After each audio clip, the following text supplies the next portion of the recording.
The phone call came on a Thursday afternoon while I was reviewing quarterly reports for my boutique chain. 3 locations across Austin, Texas.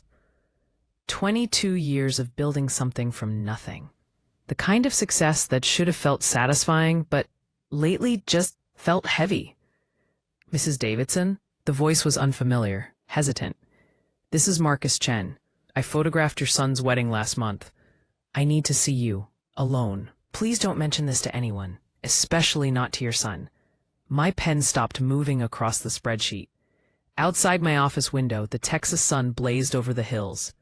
Everything looked normal. Nothing felt normal. What's wrong? I kept my voice steady, professional. 22 years running a business teaches you to stay calm when your instincts scream danger. I found something in the wedding photographs. Something you need to see immediately. Tomorrow morning, 10 o'clock, my studio in South Congress. Please, Mrs. Davidson, come alone. Before I could respond, my daughter's voice pierced through my closed office door. Mom, I told you yesterday I need that money. The car payment is due and Richard promised me you'd help. I closed my eyes. I'll be there, I said into the phone. Marcus exhaled like he'd been holding his breath. Thank you. I'm so sorry about this. I really am. The line went dead. I sat motionless, staring at the framed photograph on my credenza. My son Ethan in his wedding suit, beaming beside his bride Sophia. 1 month ago.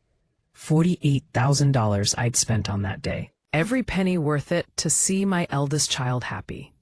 Something you need to see immediately. Mom. The door flew open without a knock. My daughter Nina stood there, phone in one hand, designer purse in the other. 28 years old, living in my house for 3 years now. Temporarily, she'd said after her engagement fell apart. Her boyfriend Richard had moved in 6 months later. Still temporary.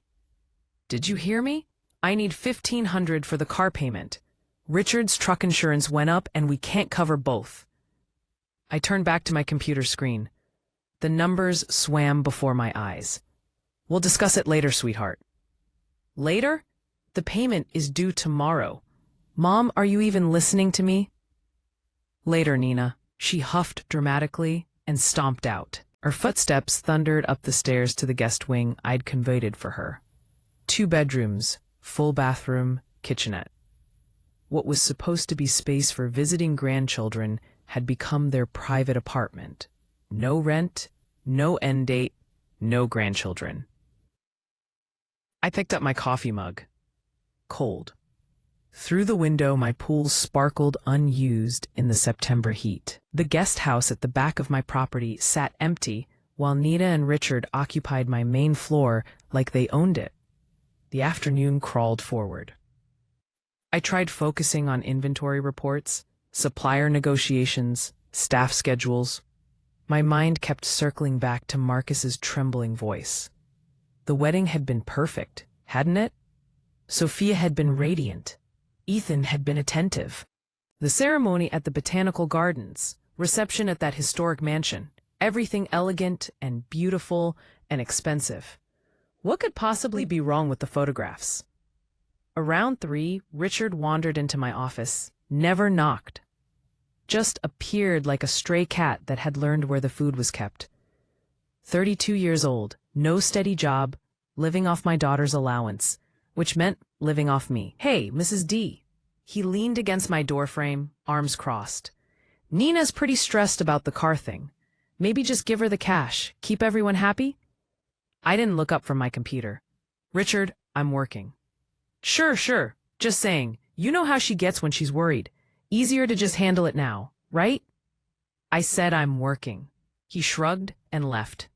I heard him in the kitchen, raiding my refrigerator, turning on my television in my living room, making himself comfortable in my space.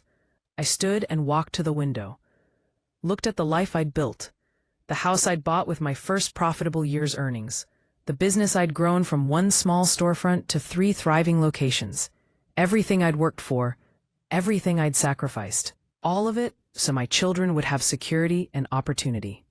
And somehow, somewhere along the way, security had become entitlement. Opportunity had become expectation. Love had become transactions. If you feel my words, Show your support by liking the video and subscribing to the channel. And tell me from which city you belong, so I can see how far a woman's impactful voice can reach. Help me build this community so we can bring more truthful stories for you.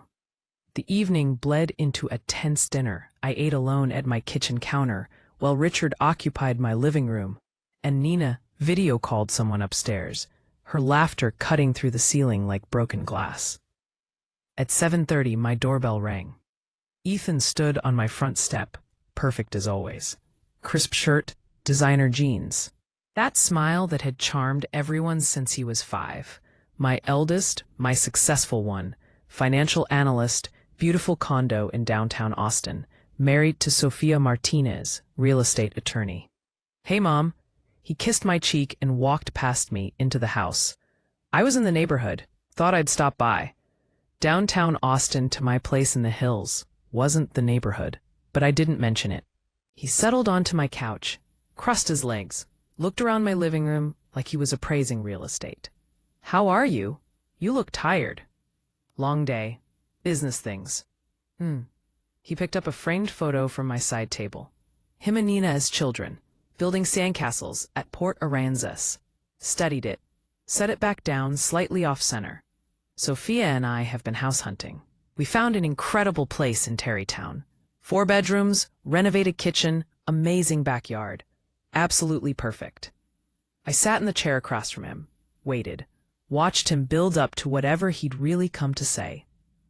"The thing is, we need to move fast. Market's competitive right now. We need help with the down payment." He smiled warmly. $35,000. You understand, right? After everything you invested in the wedding, this is just completing the picture. Helping us start our life together properly. $35,000. Said like he was asking to borrow my car. Something in my chest contracted. That hollow feeling from earlier expanded, filled my rib cage, made breathing difficult. $35,000, I repeated. "Is that a problem?" A slight edge entered his voice, so slight most people wouldn't catch it. I caught it. I'd been catching it for months. "Mom, this is important. Sophia and I need to establish ourselves, build equity. You want us to succeed, don't you?" I looked at my son, really looked at him. A designer watch, the expensive haircut, the practiced warmth that didn't quite reach his eyes. "Let me think about it, sweetheart." His smile faltered, just for a second. "Think about it? Mom, this is time sensitive. We can't lose this house. I need to review some things first." He stood abruptly. "Fine, but don't take too long. We have other buyers interested." He grabbed his keys, kissed my cheek again, colder this time. "Love you. Call me soon." I watched his Tesla pull away, standing in my doorway. 35,000 delivered like I'd already agreed. Like my money was his money. Like everything I'd built was just waiting for him to claim it. Richard's laughter echoed from my living room. Some sports show blaring from my television. His beer bottle sweating onto my coffee table without a coaster. I walked back inside, but something had shifted. The house felt different. Or maybe I was finally seeing it clearly for the first time in years. My phone sat on the hall table. Marcus's number still in the call log. Tomorrow morning, his studio. Whatever he'd found in those wedding photographs. I had a feeling it would explain this hollow sensation spreading through my chest, filling my lungs, making it hard to breathe. I picked up the phone and looked at Ethan's last text, sent while he was still in my driveway probably. "Thanks for understanding about the house, Mom. We're the best." I hadn't agreed to anything, but he'd assumed. They all assumed. I left the house before Nina woke up. Didn't want questions. Didn't want Richard asking where I was going with that look he got, like he had some authority to question my movements in my own home. The drive to South Congress took 35 minutes in Friday morning traffic. I parked across from Marcus's studio, a converted warehouse with exposed brick and industrial windows. His name on a brass plaque beside the door. My hands were steady on the steering wheel, but my heart hammered against my ribs. Whatever was inside that studio, whatever Marcus had found, it was going to change everything. I knew it the way you know a storm is coming, by the pressure in the air. I just didn't want to know how. The studio smelled like coffee and printer ink. Professional photographs lined the brick walls. Weddings, engagement sessions, family portraits. Marcus met me at the door, younger than I'd remembered from the wedding day. Late 30s maybe. Nervous hands, apologetic eyes. "Mrs. Davidson, thank you for coming." He locked the door behind me. "I have everything set up in the editing room." I followed him through the gallery space to a smaller room dominated by an enormous monitor and sophisticated computer equipment, wedding portfolios stacked on industrial shelving. The window overlooked a courtyard where morning light filtered through live oak trees. "Can I get you coffee? Water?" "I'm fine." I wasn't fine. "Please just show me." He nodded and sat at his computer. I remained standing behind his chair, arms crossed, holding myself together through sheer force of will. "Mrs. Davidson, I almost didn't call you." I went back and forth for a week. But if I were in your position, I'd want to know. Please understand, I didn't go looking for this. It was completely accidental. My throat tightened. "Show me." His fingers moved across the keyboard, the monitor filled with images from Ethan's wedding, the ceremony, my son walking his bride down the aisle, guests smiling, everything beautiful, everything perfect, everything I'd paid for and planned and believed in. "These are the standard shots," Marcus said softly. "What you saw at the wedding, what everyone saw." He clicked to another folder. 3 hours before the ceremony, I arrived at the venue early, testing light exposures, calibrating equipment. There's a terrace behind the main building overlooking the hill country. Another click. The image appeared. My knees went weak. Sophia, my daughter-in-law, in her wedding dress, not yet styled, hair still in rollers, pressed against a man with dark hair, not my son, kissing him, her hands in his hair, his arms around her waist. Not a friendly embrace, not a goodbye to an old friend. Intimate, possessive, familiar. How long before the ceremony? My voice sounded like it was coming from underwater. 3 hours. The metadata is here. He pulled up a technical display. Numbers, timestamps, GPS coordinates. I was testing long-range shots from the terrace. I captured this through the venue window by accident, but it's real, and there are multiple shots. He clicked forward, different angles, same scene. Sophia and the dark-haired man locked together. In one photo, the man's hand was clearly visible. Left hand pressed against Sophia's back. Wedding ring, gold band. The man. I leaned closer to the screen, my stomach turning. "Do you know who he is?" Marcus shook his head. "I don't recognize him from the guest list. But look at this." He pulled up another image, zoomed in. The man's face was clearly visible. Confident, controlled. No guilt in his expression. No confusion. Just certainty. 3 hours before marrying my son. "Can you prove the timing?" "Absolutely." Marcus opened another window, showed me technical data I barely understood. Digital fingerprints, file information, GPS coordinates matching the venue location, timestamps down to the second. "This is forensic-level evidence, Mrs. Davidson. It would hold up in any court." He reached into his desk drawer and pulled out a small flash drive. "Everything is here, all the photos, all the metadata, complete technical documentation." I made copies. He held it out to me. I took it, closed my fist around it until the edges dug into my palm. "Don't apologize," I said. My voice didn't sound like my own. "You did the right thing." The drive back to the hills passed in a blur. I gripped the steering wheel so tight my knuckles went white. The flash drive sat in my purse like a bomb, like evidence of a crime I'd unknowingly funded. Sophia Martinez, real estate attorney, polished, articulate, successful. Everything I'd wanted for my son. Kissing another man 3 hours before their wedding. A man wearing a wedding ring. Why marry Ethan at all? The question circled my thoughts like a vulture. If she loved someone else, if she was betraying my son before they'd even said their vows, why go through with a $48,000 wedding? Why make those promises? Why smile in those photos? Why take my money and my trust and my joy and turn it all into a lie? My truck knew the way home. The hills rose around me, live oaks and cedar, the landscape I'd loved for 20 years. Everything looked the same. Nothing was the same. I pulled into my driveway just after noon. The house looked exactly as I'd left it. Same stone exterior, same landscaping I designed myself, same security cameras I'd installed last year. But I wasn't the same woman who'd left this morning. I opened the front door. Richard sprawled across my leather recliner, beer in hand, even though it wasn't even 1 in the afternoon, some talk show blaring. He didn't look up. "Hey, Mrs. D, grab me another beer while you're up?"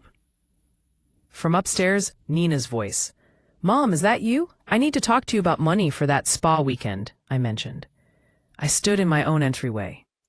Flash drive in my purse, and something inside me that had been bending for years finally snapped. My son's wife cheating 3 hours before the wedding? My daughter living in my house demanding spa money? My daughter's boyfriend ordering me to bring him beer in my chair in my house? I closed the door behind me with a quiet click. They thought I was the same woman who'd left this morning. They were wrong. Sleep was impossible. I sat in my home office past midnight, the flash drive on my desk beside my laptop, staring at it like it might explode. Every time I closed my eyes, I saw those photographs. Sophia's face, confident. Not guilty, not confused, confident. I opened my laptop and pulled up the wedding budget spreadsheet. $48,000 I'd spent. Venue rental, catering, photographer, florals, band, open bar, custom cake, transportation. Everything they'd wanted. Everything Sophia had insisted on. But she'd been specific about one thing: cash gifts. No registry, no china patterns, or kitchen appliances. "Mom, we're starting fresh.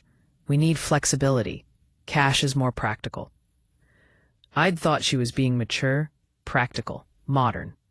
Now I wondered what I'd actually paid for. I grabbed a legal pad and started writing. Numbers, dates, details that suddenly seemed wrong. The guest list had been 200 people, mostly my business associates, my friends, people who'd known Ethan since childhood. Each envelope at the reception, I remembered the gift table overflowing. Sophia had hired someone specifically to collect them, count them, catalog them. 38,000 in cash and checks. She'd told me the total 3 days after the wedding, laughing about their good fortune. "Ethan and I are so blessed, Mom. Everyone was so generous." I wrote that number down, circled it. Then I remembered something else. My business partner, Chen Wei, had handed Sophia a check directly at the reception. "Welcome to the family, dear. Start your life right." I'd been standing there. 15,000. Chen was wealthy, generous to people he respected. Sophia had taken that check and smiled. "Thank you so much. We won't forget this." Basically, 53,000 total from one wedding, for a couple supposedly starting out. Why marry Ethan at all? 53,000 total from one wedding, for a couple supposedly starting out. Why marry Ethan at all? Why smile in those photos? Why take those vows? Why take my money? Unless the vows didn't matter. Unless the money did. My stomach turned. The night dragged on. I made coffee around 3 in the morning, stood at my kitchen window watching the dark hills. Somewhere in downtown Austin, Ethan slept beside the woman who'd betrayed him hours before their wedding. Or maybe he didn't care. That thought was worse than the first. At 7, I showered and dressed. Business casual. Left the house before Nina woke up. Didn't want questions, didn't want to see Richard sprawled on my couch. The bank opened at 9. I drove to the downtown Austin branch where I did my business banking. Professional territory, safe ground. The manager, Patricia Williams, greeted me in her office. We'd worked together for 12 years. Mrs. Davidson, what brings you in this morning? I wanted to verify a check I wrote. Wedding gift for my son. $20,000. Want to make sure it cleared properly. Patricia pulled it up on her computer. Let me see. Yes, here it is. Joint account for Ethan Davidson and Sophia Martinez Davidson. Check cleared without issues. Joint account, I said casually. When did they open that? Patricia scrolled. Looks like 2 months ago. July 15th. This is the same day, 2 months before the wedding. Not years, not when they got engaged. 2 months. They must have moved quickly on wedding planning, I said, keeping my voice light. Listeners really chuckled at that. It's just natural human traits. You know how people plan when they make decisions. July 15th. They had opened a joint account specifically to receive wedding money. Planned it, coordinated it. This wasn't romance. This was logistics. I drove home through late morning traffic, mind churning. The house looked quiet when I pulled into the garage. Richard's old Camry was there. He refused to maintain it, always asking for money to fix it. I entered through the garage door to the kitchen. Planned to go straight to my office, lock the door, start making calls. Finding answers. Then I heard Nina's voice from upstairs, talking on the phone, volume too loud, the way she always talked. Yeah, Mom's been acting weird lately. I froze in the hallway. Nina's voice carried down from the second floor. I don't know, different somehow, but don't worry, we can stretch this another year easy. By then, she'll cave and just give us money for a down payment to get rid of us. My hand found the wall, steadied myself. Perfect. That was a second voice. Speakerphone. I recognized it immediately. Ethan. My son's voice came through the speaker. Good. I've got 3 more months of playing happy husband. Then, Sophia files. In Texas, wedding gifts are considered community property. Half of everything is legally hers. We already agreed to a 60-40 split. Easiest $50,000 I ever made. Nina laughed. And her boyfriend doesn't even know about the plan. This is brilliant. Mom's so busy being proud of your marriage, she doesn't see anything. Keep her distracted, Ethan said. Make her think you need something big. That way when I ask for the house down payment, it won't seem excessive by comparison. Already on it. Asked her for car payment money yesterday. She looked annoyed, but she'll come around. She always does. I backed away. Silent, careful, each step measured until I reached my office. Closed the door, leaned against it. My hands were shaking. 2 children, both lying, both using me. One planning divorce to steal wedding money. The other squatting in my house, running out the clock until I bought them off. Playing happy husband, easiest $50,000 I ever made. I'd almost let it happen. Almost written Ethan that $35,000 check for his house down payment. Almost. I sat down at my computer, typed, estate planning attorney, Austin, Texas. The first name that appeared was Miranda Foster, 28 years experience. Family law, asset protection, trust creation. Her office had an opening Monday morning at 9. I made the appointment. Then I sat back in my chair and looked at my closed office door. Beyond it, Nina was probably still on the phone. Richard was probably still planted on my couch. Both comfortable, both confident. They had no idea what was coming. I didn't either. Not exactly. But Monday, I'd start finding out. Monday, I became something other than a wallet with a pulse. Monday, I took my life back. Miranda Foster's office was in a converted Victorian house near the university, painted sage green with white trim. I arrived 10 minutes early and spent them in my truck organizing my folder. Wedding spreadsheet, flash drive from Marcus, my notes from Friday night, 4 pages of timelines, quotes, dollar amounts, evidence. The walk to the front door felt longer than it was. I'd made business decisions for 22 years, negotiated supplier contracts, handled employee disputes, weathered economic downturns. This shouldn't feel different, but it did. This was my family. My children. The front door opened. No, not family. Not anymore. They'd made that choice when they turned me into a transaction. The reception area was professional but warm.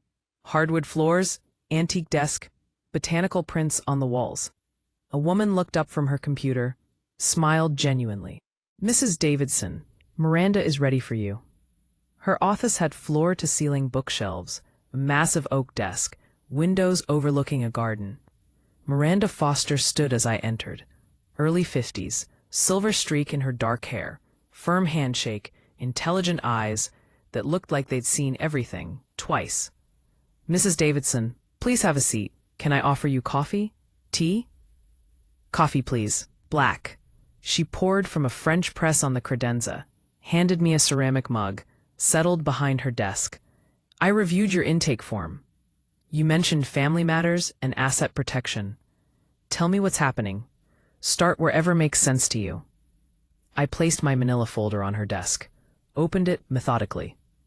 2 weeks ago, I paid for my son's wedding. $48,000. Last Friday, the photographer showed me pictures of my daughter-in-law with another man 3 hours before the ceremony. Yesterday, I discovered my son's plan. The marriage was a scam to collect cash gifts and split them after a quick divorce. Miranda's pen paused over her legal pad. "When you say you discovered his plan, you have evidence of intent?" I overheard my daughter on the phone with my son. Quote, "3 more months and Sophia files. Half the gifts are legally hers. We already agreed to 60-40 split." Those were my son's exact words. I slid the flash drive across her desk. "The affair photos are here. Metadata included. Timestamps, GPS coordinates, everything." Miranda inserted the drive into her computer, clicked through files. Her expression didn't change, but her jaw tightened slightly. "And your daughter, Nina? She's been living in my house for 3 years? Her boyfriend with her? No rent? No lease? Constant money demands?" I pulled out my handwritten notes. In yesterday's phone call, she told Ethan they'd stretch it another year until I bought them a down payment just to get rid of them. Miranda made notes, circled specific details, underlined 3 years and no lease. "Mrs. Davidson, in Texas, property law is very clear. Your house is your property. If there's no written rental agreement, and you've indicated there isn't, you have the right to begin eviction proceedings. The standard timeline is 30 days after written notice." Can they fight it? Not successfully. Without a lease, they're essentially guests who've overstayed. Texas law protects property owners strongly. A 30-day notice is a courtesy, not a negotiation. Something loosened in my chest. A courtesy, not a negotiation. Miranda pulled a thick book from her shelf. Texas Property Code. Opened to a flagged section. Turned it so I could read. I leaned forward, scanned the legal text. Residential tenancy requirements. Notice periods. Eviction procedures. "It's straightforward," Miranda said. "We draft a formal notice. You serve it personally or via certified mail. They have 30 days to vacate. If they refuse, we file with the court for removal. Given the lack of any rental agreement, judges rule quickly on these cases." What about the rest? My assets, my business. I don't want them getting anything when I'm gone. They've made it clear I'm just a resource to them. Miranda closed the property code. "That's where an irrevocable trust becomes valuable. We transfer your assets into a trust managed by a professional trustee. You maintain control during your lifetime, but after death, distribution follows your exact instructions. It's much harder to challenge than a simple will." "Harder to challenge," I repeated. "Nearly impossible if structured correctly. A will can be contested. People claim undue influence, mental incompetence, all sorts of arguments. A properly executed irrevocable trust, established while you're clearly competent and acting freely, that's a different legal standard entirely." I sat back. "How soon can we start?" Miranda smiled slightly. First real emotion she'd shown. "Today. I'll need you to sign an engagement agreement. My fees for this work will be $9,000.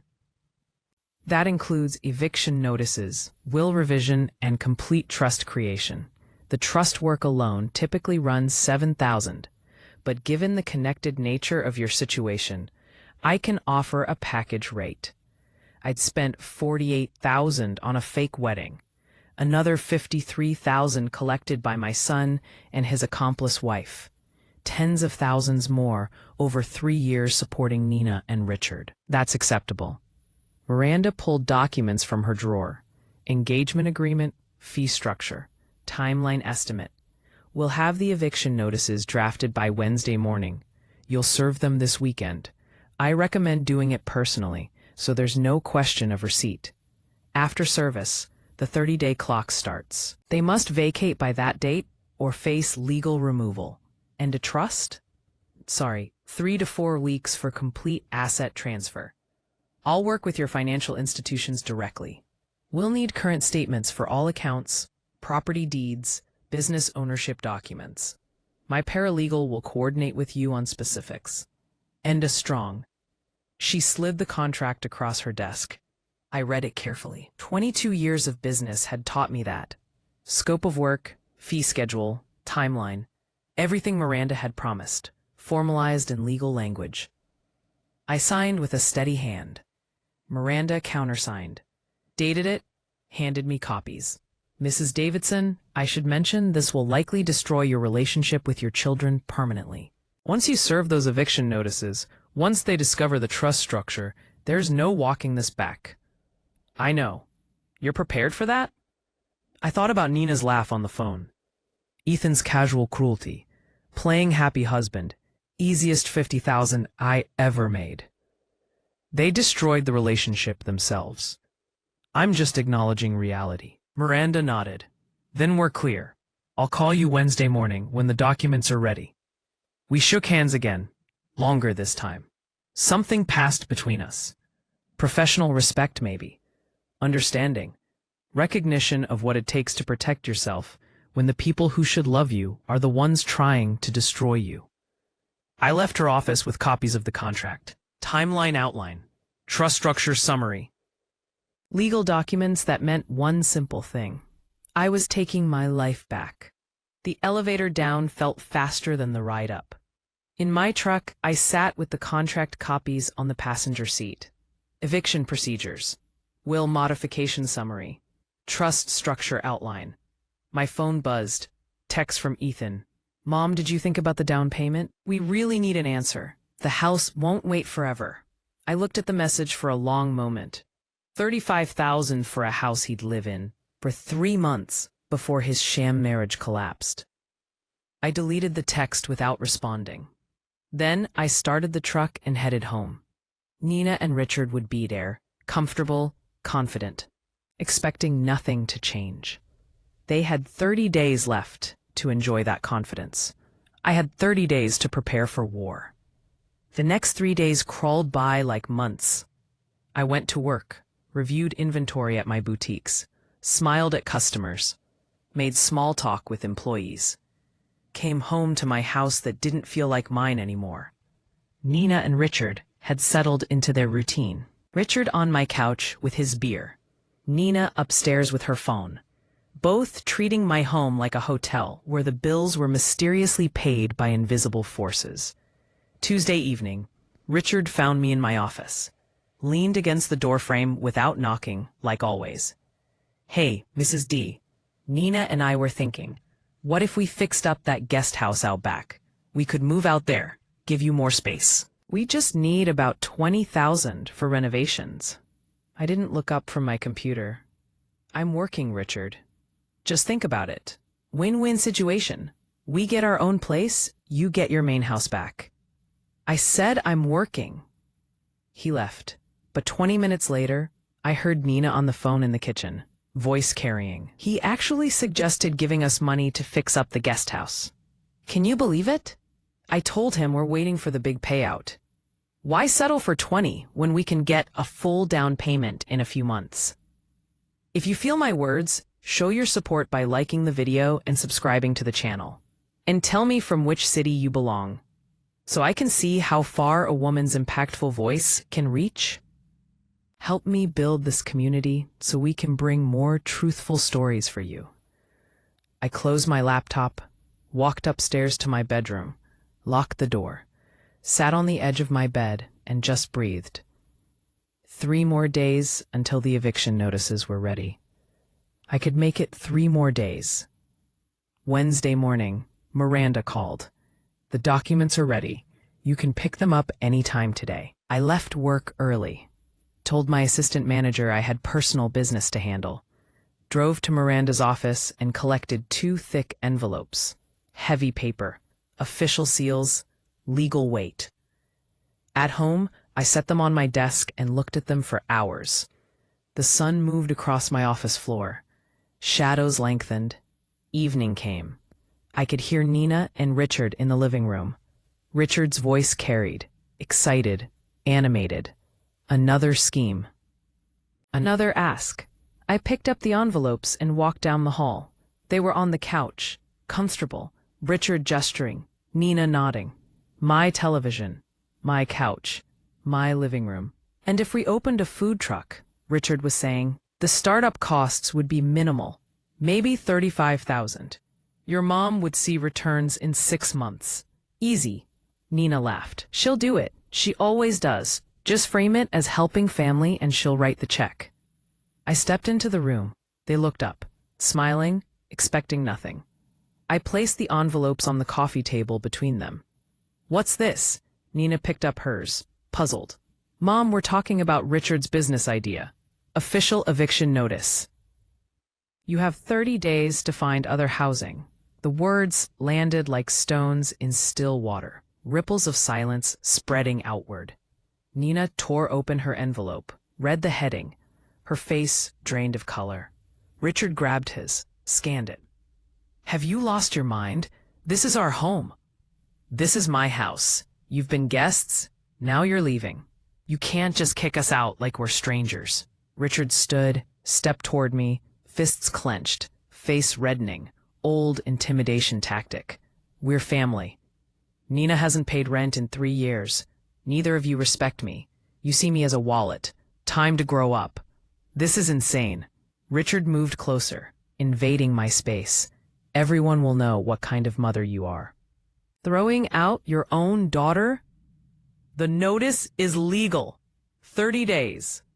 I suggest you start packing. Nina grabbed my arm. Mom, please, we can work this out. We'll pay rent. I removed her hand, gently but firmly, turned toward the hallway. You'll regret this. Richard's voice followed me. You'll regret this. I walked to my office, closed the door, locked it with an audible click.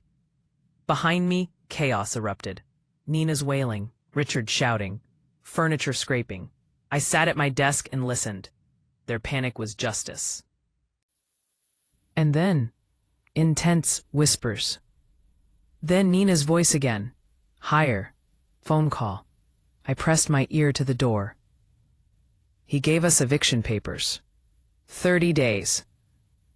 Pause. Ethan responding. I don't know what happened. She was cold, like we were strangers. Longer pause. We need to do something. Well impressed. We need to do something. Ethan's voice carried through the phone speaker. Calm, strategic. I couldn't make out words, but the tone was clear. Okay, yes. Tomorrow. Bring Sophia. We'll figure this out. More murmuring. Then Richard's voice, lower but venomous. She's going to regret this. I moved back to my desk. Opened my laptop. Miranda had sent documents that afternoon. Trust creation paperwork. Asset protection strategy. They thought this was about the house. They had no idea I was protecting everything. My phone buzzed. Text from Ethan. Mom, Nina called me. We need to talk. Coming over tomorrow with Sophia. This has gone too far. I read it twice. They were regrouping, coordinating, about to launch their counterattack. Let them come. I pulled up a calendar and marked the date. Day 1 of 30. The clock had started. In the living room, Nina was still crying. Richard was pacing. I could hear his footsteps, back and forth, back and forth. They'd lived here for 3 years without contributing a single dollar. 3 years of treating my home like a hotel. 3 years of demands and disrespect and assumptions. 30 days left to enjoy that privilege. I looked at Miranda's trust documents again. 3 to 4 weeks until finalization. The timing would be tight, but it would work. By the time they realized the full scope of what I'd done, it would be too late to stop. Another text from Ethan. We'll straighten this out. Don't worry. He wasn't texting me. He was texting Nina. But Nina must have shown him my number too, because a third message came through. Mom, I know you're upset about something. Let's talk like adults tomorrow.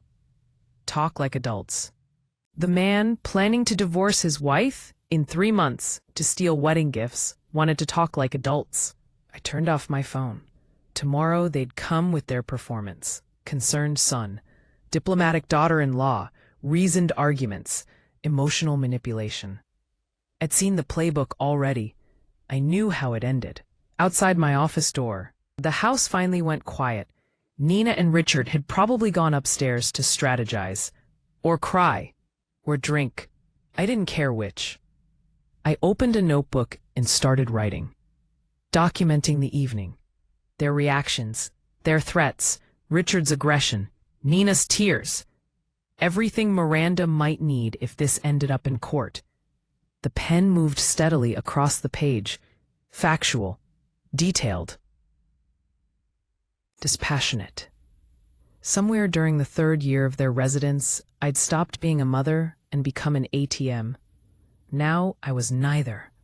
I was a property owner exercising her legal rights. And I had 29 days left to prepare for whatever came next. Thursday morning, I came downstairs to find Nina, sprawled across the couch in her bathrobe. Mom. Her voice was weak, theatrical. I can't get up. My heart is racing. The stress from this eviction, I think you should call a doctor. Richard hovered nearby, arms crossed, protective stance, both watching for my reaction. I walked past them to the kitchen. There's Advil in the cabinet, I said without stopping. Behind me, silence. Then Nina's frustrated exhale. I poured coffee and carried it to my office, closed the door. Friday afternoon, Richard found me in the garage, blocked the doorway with his body. You know what people will say, right? Aggressive tone, face too close to mine. That you threw out your own daughter, your struggling daughter. Nina wasn't struggling, just entitled. Your business partners, your church friends, they'll all know what kind of woman you really are. I checked my watch. The eviction is legal. You have 26 days left. Now move. He didn't. We stood there for 10 seconds. 20. His jaw working, fists clenched. Finally, he stepped aside. I got in my truck and drove to my flagship boutique. Stayed there for 4 hours. Helped customers, organized displays, being anywhere but home. When I returned that evening, an envelope sat on my kitchen counter. Handwritten heading, proposal. I opened it. Richard's handwriting. Itemized list. Investment opportunity. Food truck partnership. Initial capital required, $40,000. Terms. Nina and Richard remain in residence. Pay nominal rent of $600 a month. Repay investment within 5 years. $40,000. Up from the $35,000 he'd mentioned Wednesday. Desperation inflating the numbers. I read the whole thing. 3 pages. Financial projections pulled from nowhere. Promises of returns. Guarantees of family harmony. At the bottom, this solves everything. We stay, you profit, family stays together. I folded it, walked to the living room where they sat waiting, handed it back. No. Nina's face crumpled. Mom, we're trying to compromise. No, I repeated.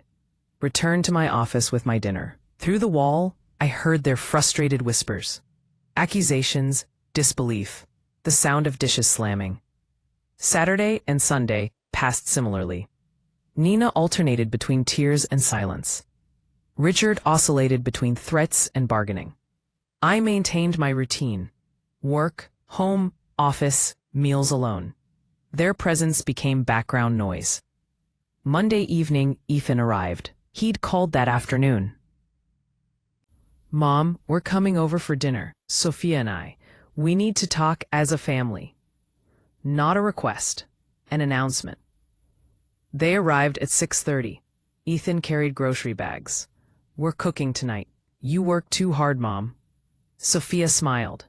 Perfect teeth, perfect hair, perfect performance. I hope you don't mind us just showing up.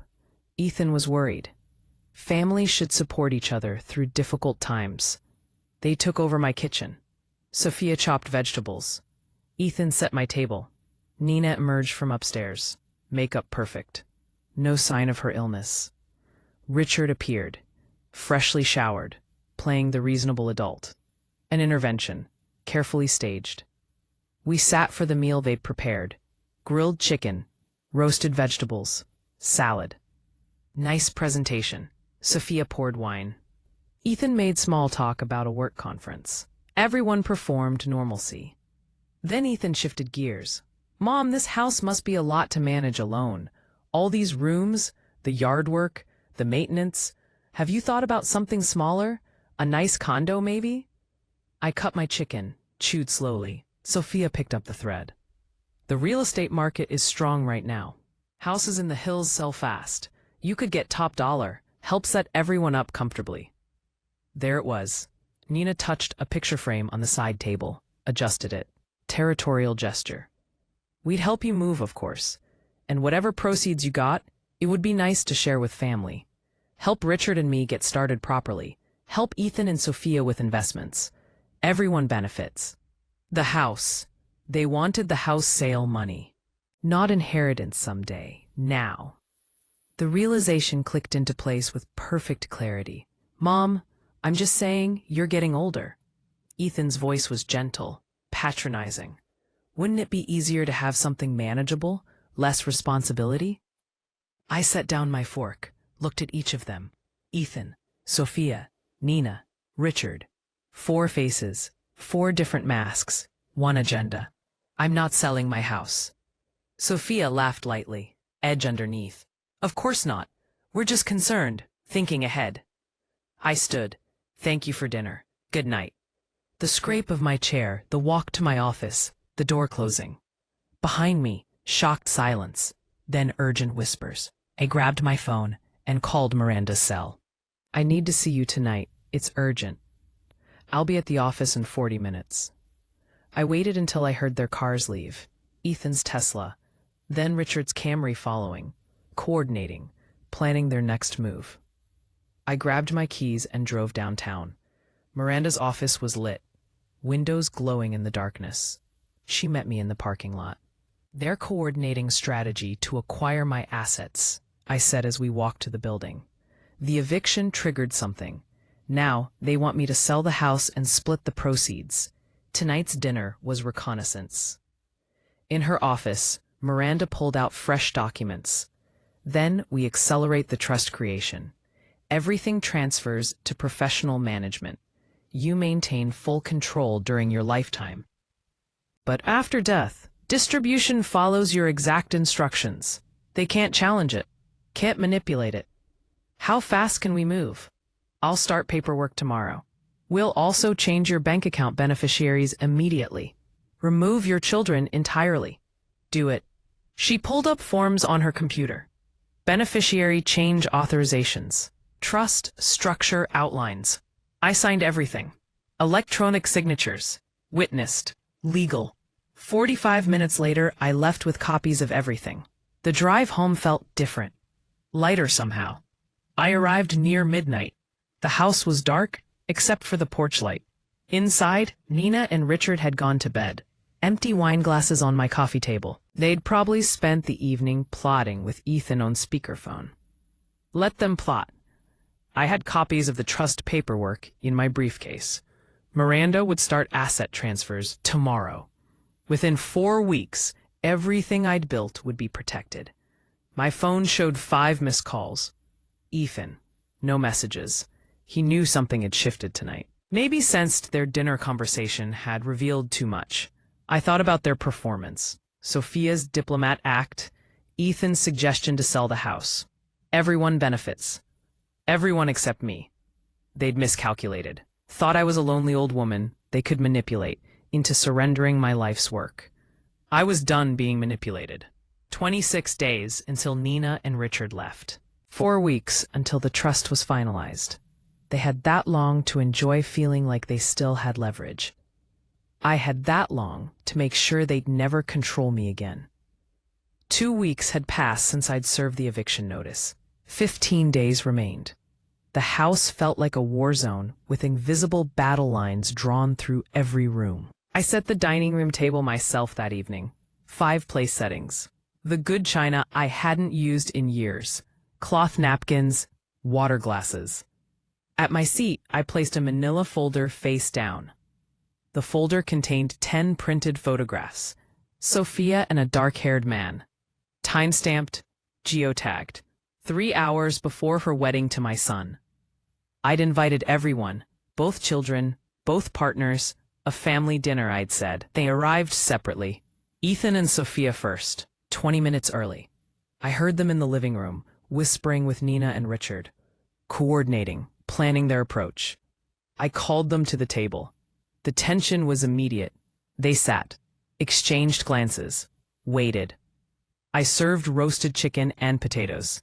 Simple meal, nothing elaborate. This wasn't about hospitality. We ate in near silence for 10 minutes. Forks scraping plates, water glasses lifted, the sound of forced normalcy. Then Ethan started. Mom, we've all been talking.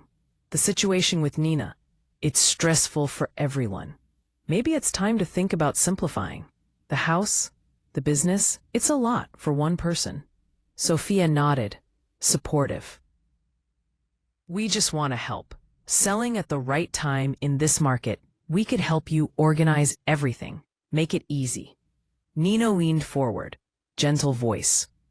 Mom, we're worried about you. All alone here. Wouldn't a nice condo be better? Less maintenance, less stress. I set down my fork, reached for the manila folder. Before we continue, there's something you should see. Ethan picked it up, suspicious. What is this? Photographs from your wedding. Particularly interesting are the shots of Sophia with another man 3 hours before the ceremony. On the venue terrace. Sophia's face went white. Ethan opened the folder. I watched his eyes move across the first image. Then the second. His expression hardened into stone. Where did you get these? I ignored the question. I also overheard a phone conversation between Nina and Ethan. Let me quote. 3 more months and Sophia files. Half the gifts are legally hers. We already agreed to 60-40 split. Those were your exact words, Ethan. Nina's hand flew to her mouth. Richard half stood. You spied on us? You had no right. I raised one hand. Palm out. Stop. Richard sat. I've created an irrevocable trust. My house, my business, my savings, everything is now protected. After my death, you'll receive the minimum required by Texas law. Not a cent more. Ethan's voice rose. You can't do this. We're your family. I stood, pushed my chair back slowly, folded my napkin beside my plate. Nina and Richard have 15 days to find new housing. This conversation is over. Mom, Nina stood too. You're destroying this family over what? Some misunderstanding? I paused at the dining room doorway, didn't turn around. I'm not destroying anything. I'm protecting what I built from people who saw me as a resource, not a mother. I walked down the hall to my office, closed the door, locked it. Behind me, voices erupted. Ethan shouting, Sophia's defensive protests, Nina crying, Richard's angry curses. I sat at my desk and opened my laptop. Email from Miranda, sent an hour ago. Trust documents ready for final signature. Can you come in tomorrow morning? I typed back, 9 a.m. from the dining room. The argument continued, Ethan demanding I come out, Richard threatening to break down the door. Empty threat. Nina's sobs carrying down the hallway. They could argue all night. It wouldn't change anything. The photos were on the table. The truth was spoken. The trust was nearly complete. 15 days until Nina and Richard left my house. However long it took for Ethan and Sophia's fraudulent marriage to collapse on its own, I'd spent 2 weeks watching them manipulate, scheme, coordinate, watching them treat my home like their playground and my wallet like their property. Now they knew I'd been watching back, and I'd already won. Miranda's office at 9 the next morning. Her paralegal Jennifer was already there, papers spread across the conference table like a legal fortress. Mrs. Davidson, Miranda shook my hand. Everything's ready for your signature. I sat down and started signing, page after page, initials here, full signature there, transfer of primary residence, business interests, bank accounts, investment portfolios, all moving into the irrevocable trust structure. This transfers your house to trust management, Jennifer explained. Upon your death, distribution follows these instructions. Minimum legal requirement to immediate family. Remainder to the charities you selected. And my children can't challenge this? They can try. Miranda's voice was certain, but irrevocable trusts are extremely difficult to overturn. This is as protected as assets can be. I signed the final page. Done. 22 years of work. Protected. I drove home feeling lighter than I had in months. The next 13 days became a masterclass in psychological warfare. Day 2. I found my favorite coffee mug shattered on the kitchen floor. Richard lounged at the table. Newspaper spread in front of him. Oh, that, he shrugged. Slipped out of my hands this morning. Accidents happen. I swept up the pieces without comment. 13 days, I said, tossing them in the trash. Day 4, I heard Nina talking to our neighbor, Mrs. Chen, over the back fence. I watched from the window. Nina dabbed her eyes with tissue. Dramatic gestures. She's throwing us out with nowhere to go. I don't know what's gotten into her. Mrs. Chen looked uncomfortable. I'm sure you and your mother will work things out, dear. I don't know. She's changed. It's like she's not the same person. I turned away from the window. Let her perform for the neighbors. It changed nothing. Day 7. Ethan arrived with a woman carrying a clipboard.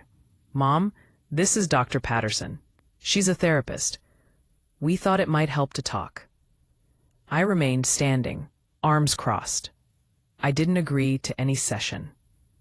The woman smiled professionally. Mrs. Davidson, your son is concerned about recent behavioral changes, sudden decisions, cutting off family. These can sometimes indicate underlying issues that... Stop.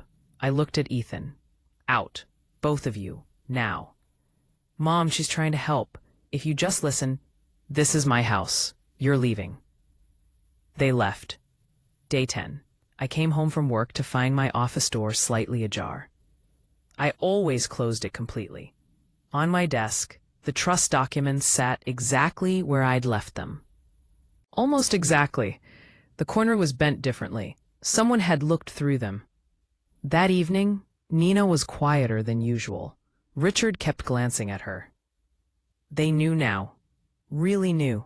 The trust was real. The money was gone. Day 12. Nina knocked on my office door. Afternoon light? Benjamin wasn't with her. Mom, can we talk? Just us? I gestured to the chair. She sat. Tissue already in hand, eyes red. I've been thinking about everything. You were right about Richard, about how we've been living. He's not a good influence on me. I see that now. I waited. I've made terrible mistakes. I'm begging for your forgiveness. Another chance. I could change. I could be the daughter you deserve. The performance was flawless. Trembling voice. Vulnerable posture, leaning forward, every manipulation technique in her arsenal. I let the silence stretch. Watched her. Really watched her. If you truly realized your mistakes, Nina, you wouldn't have come here asking for forgiveness as a transaction. You'd have come without expecting anything in return. But you're asking for the house, for money, for me to change my mind about the trust. No, I just want... You want me to believe Richard corrupted you, that you're a victim. But I heard you on the phone with Ethan planning this. You were laughing, both of you, about manipulating me. Her face changed. Tears stopped. Voice went hard. Fine, fine. You want to be alone? Be alone. But don't expect us to care what happens to you. 7 days, Nina. Start packing. She stormed out. The door slammed hard enough to rattle the frame. Through the ceiling, I heard her stomping upstairs, Richard's voice questioning. Then Nina's angry response. Words muffled, but tone clear. She was telling him it hadn't worked, that I wouldn't cave, that they needed to actually find an apartment. Reality finally breaking through. I pulled up my calendar. 7 days until the eviction deadline. Miranda had already arranged for the sheriff if they refused to leave voluntarily. My phone showed a text, Ethan, I hope you're happy. You've destroyed this family. I deleted it without responding.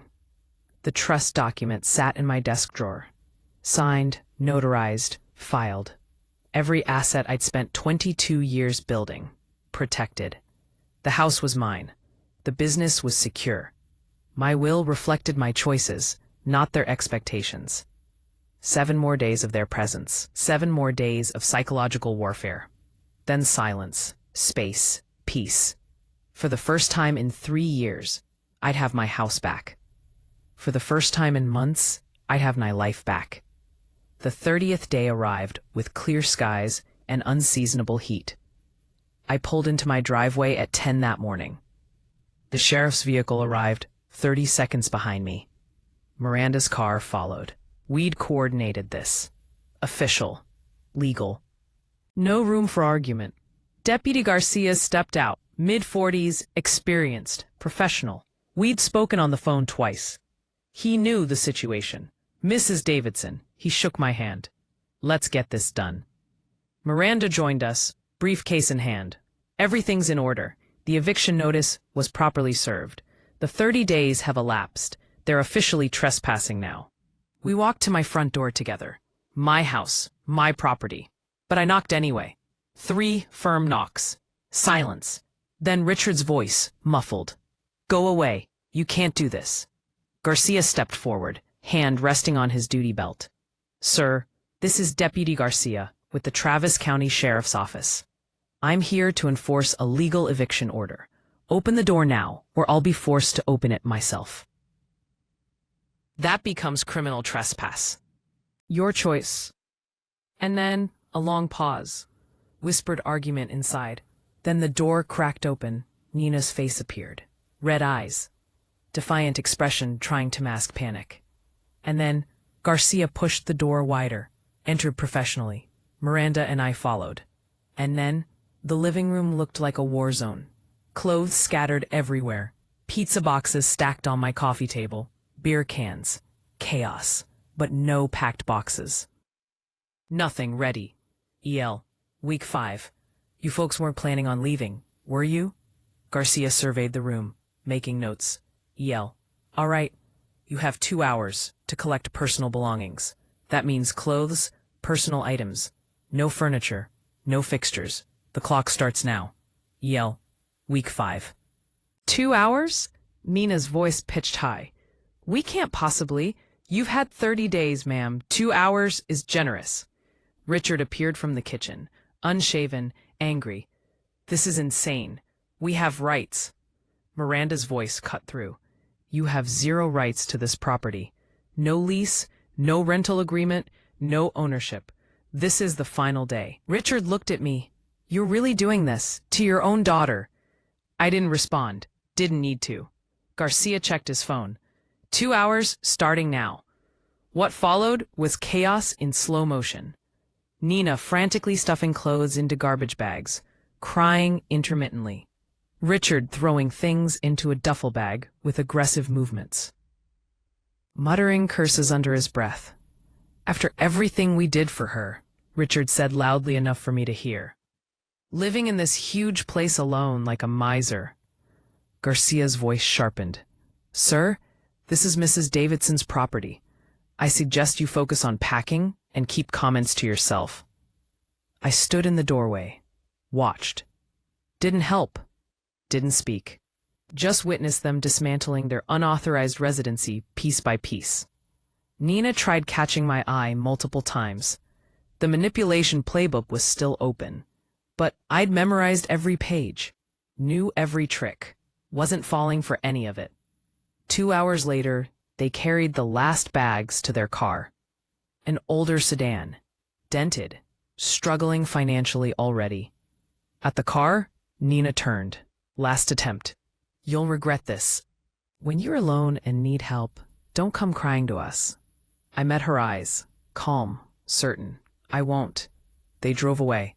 Nina's car disappearing down the street, taking their presence, their demands, their manipulation with them. I stood in my doorway, my house, truly mine, for the first time in 3 years. Garcia handed me paperwork. They're officially out. If they return without permission, call immediately. That's criminal trespass. Thank you, Deputy. Miranda shook my hand. Well done, Mrs. Davidson. Most people cave before this point. You held the line. After they left, I walked through the house slowly. Living room where Richard had sprawled. Kitchen where Nina had demanded money. Upstairs where they'd occupied the guest wing like permanent royalty. Empty now. All of it mine. That evening, my phone rang. Ethan. I considered not answering, but curiosity won. Yes? I asked. I hope you're satisfied. His voice was ice. You destroyed this family. Everything we had. Was it worth it? I looked at the family photo on the shelf. Old picture. Different time, different people. I didn't destroy the family, Ethan. I stopped letting it destroy me. Silence. Then his voice cracked slightly. You've changed. I don't even know who you are anymore. I'm the same person. I just stopped pretending I didn't notice being used. We'll see how long you last alone. You'll need us eventually. He hung up. I set the phone down. 3 days later, it buzzed with a text from an unknown number. I read it standing in my kitchen.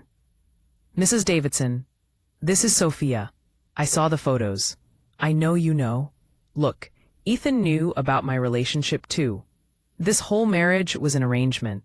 We're divorcing anyway. I'm asking you to stay out of it. I can make it worth your while. 15,000 to let this play out quietly. I read it once, deleted it, blocked the number. Ethan had known about the affair all along. The entire marriage was a scam from both sides. They'd orchestrated it together, collected the money, planned to split it. And now Sophia wanted to pay me to stay quiet. I looked around my living room. The furniture I'd chosen, the silence I'd earned, the space I'd reclaimed. 3 years ago, I'd opened my door to Nina and Richard, temporarily. Let them take over my home, my peace, my life. I'd paid for a wedding that was a business transaction. Written checks that funded schemes. Believed I was helping family when I was funding my own exploitation. Now the house was empty except for me. Nina and Richard were gone. Ethan had cut contact. Sophia was sending desperate bribes I wouldn't dignify with responses. I walked to the window. The sun was setting over the Austin Hills, painting the live oaks gold. My house, my life, my choices. They thought they'd won when they moved in, when they manipulated. When they schemed, they'd been wrong. I'd won. Late September, I sat on my back patio with morning coffee, watching the sun climb over the hills. The air was still warm, but a hint of fall was coming. Quiet. Completely quiet. except for birds and the distant hum of the city below. 4 weeks since the eviction. 4 weeks of living alone in my house. My actual house, not a building I shared with resentful tenants who called me mom. The coffee maker worked. Richard had broken my old one in a fit of passive-aggressive rage. I'd replaced it the day after they left. Small thing, but it mattered. Everything worked now. The television remote stayed where I put it. My chair in the living room held only me. The refrigerator contained food I'd bought, eaten at my own pace without someone demanding I pay for their groceries. Simple things. Revolutionary things. Nina had called twice this week. I'd let both go to voicemail. Deleted the messages without listening. She and Richard had found a cheap apartment on the east side. Richard was working some retail job. They were figuring it out. Without my money. Without my house. Good. Ethan had called once too, 3 weeks ago, asking for money. I need help with a down payment after the divorce. Just $25,000. You're my mother. One word. No, then hung up. No explanation, no guilt. Just boundary. He and Sophia had divorced as planned. The court had sorted through their wedding gift situation. Both lost money to lawyers. Ironic justice. They'd schemed to collect cash, ended up spending it on legal fees to divide what remained. The postman arrived mid-morning. I retrieved the mail, carried it back to the patio. An envelope from Miranda's firm. Heavy paper. I opened it with my letter opener. Final trust documents. All filed, all secured. Mrs. Davidson, all trust documents have been finalized and filed with the state. Your business interests have been transferred to trust management.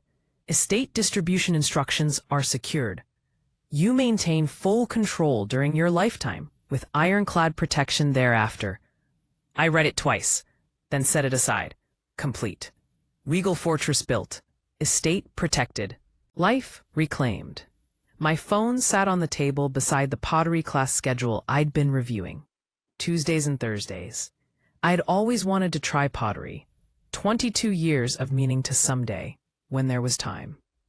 There was time now. Friday, I volunteered at the women's shelter. My retail expertise useful, helping women rebuild their lives, women who appreciated it, who didn't demand it, as entitled right. The phone rang, unknown number.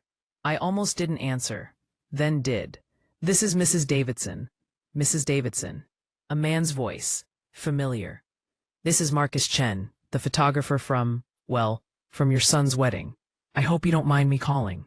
I've been thinking about you, wondering how things turned out. Marcus. The man who'd shown me the truth. Marcus, no, I don't mind at all. Actually, I'm glad you called. Relief in his voice. I wasn't sure if I should. That day in my studio, showing you those photos, I thought about it so many times. I hope I did the right thing. You did. You absolutely did. Those photos changed everything. You gave me truth when everyone else was feeding me lies. And how are things now, if you don't mind me asking? I looked out over the hills, the morning light, the peace. Things are good, Marcus. For the first time in a very long time, maybe years, things are truly good. I'm so glad to hear that. You deserve peace. I surprised myself. Would you like to get coffee sometime? I'd like to thank you properly. And honestly, it would just be nice to talk. He was smiling. I could hear it. I'd like that. How about next week? Next week sounds perfect. After we hung up, I stayed on the patio. Coffee with Marcus next week. Pottery class on Tuesday. Volunteer shift at the shelter Friday. Business inspection Thursday. A life. A routine built around what I wanted, not what others demanded. I thought about the journey. The photographer's call that shattered my illusions. The evidence. The overheard conversation. The lawyer consultations. The eviction notice. The family dinner where I'd laid everything bare. The final days of psychological warfare.